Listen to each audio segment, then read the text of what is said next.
தற்போதைய சூழல்ல திமுகவை தவிர யார் ஆட்சிக்கு வந்தாலும் அது சர்வ நிச்சயமா டெல்லி பாஜக ஆட்சியாகத்தான் இருக்கும்னு தெல்ல தெளிவா புரிய வைங்க.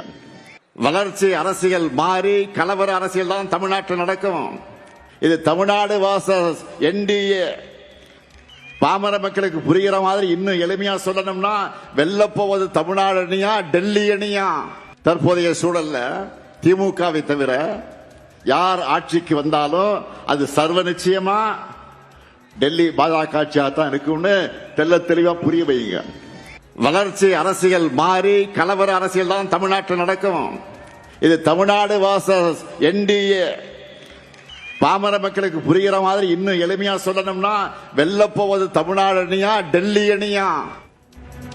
வெல்லப்போவது தமிழ்நாடு அணியா டெல்லி அணியா என்ற ஒரு கேள்வியை தற்போது தமிழ்நாடு முதலமைச்சர் மு.க. ஸ்டாலின் திமுகவுடைய வாக்குச்சாவடி முகவர்கள் கூட்டத்தில் முன்வைத்திருக்கிறார். இதன் மூலமாக திமுகவுடைய தேர்தல் வியூகம் இதுவாக இருக்கிறதா என்ற கேள்வியும் எழுகிறது. விவரங்களோடு இணைகிறாருடைய சிறப்பு செய்தியாளர் கோகுல். விவரம் என்ன? வெல்லப்போவது தமிழ்நாடு அணியா டெல்லி அணியா அப்படின்றத அந்த காயினேஜை ஏன் தமிழ்நாடு முதலமைச்சர் முன்வைக்கிறாரு? வழக்கமா திமுக வெர்சஸ் அதிமுக தான் இருக்கும் அப்படின்ற நிலையில டெல்லி அணி அப்படின்றத எதை குறிப்பிடுறாரு? செங்கல்பட்டு மாவட்டம் திருவிடந்தையில நேற்றைய தினம் திமுகவுடைய பாக முகவர்கள் மாநாடு நடைபெற்றது. இதுல முதலமைச்சர் பாக முகவர்கள் மாநாட்டில் உரையாற்றும் போது பல்வேறு முக்கிய கருத்துக்களை பேசியிருந்தார்.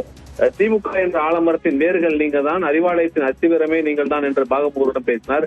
என்னுடைய மொத்த நம்பிக்கையும் நீங்கள் தான் என்று பேசும்போது வெல்லப்போவது தமிழ்நாடு அணியா டெல்லி அணியா இதை முடிவு செய்ய போவதுதான் இந்த தேர்தல் என்றும், பாஜகவின் டப்பா என்ஜின் முன் திராவிட மாடல் சூப்பர் பாஸ்ட் என்ஜின் என்றும் தலைகுனியாது என்றும், நாம் போராடுவது திமுகவின் வெற்றிக்காக அல்ல தமிழ்நாட்டின் வெற்றிக்காக என்ற அடிப்படையில் தான் முதலமைச்சருடைய பேச்சு நேற்றைய தினம் அமைந்திருந்தது.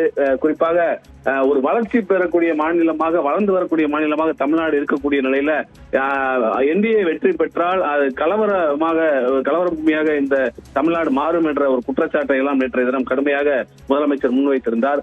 என்டிஏ வெர்சஸ் தமிழ்நாடு என்ற அடிப்படையில் தான் இந்த தேர்தலை சந்திக்க இருப்பதாக தொடர்ந்து முதலமைச்சர் பேசி வரக்கூடிய நிலையில தொடர்ந்து வெல்லப்போவது தமிழ்நாடு அணியா டெல்லி அணியா என்பதை பார்க்கத்தான் போகிறோம். தமிழ்நாடு நிச்சயம் வெல்லும் என்ற ஒரு அடிப்படையில் தான் நேற்றைய தினம் முதலமைச்சருடைய பேச்சு அமைந்திருக்கிறது.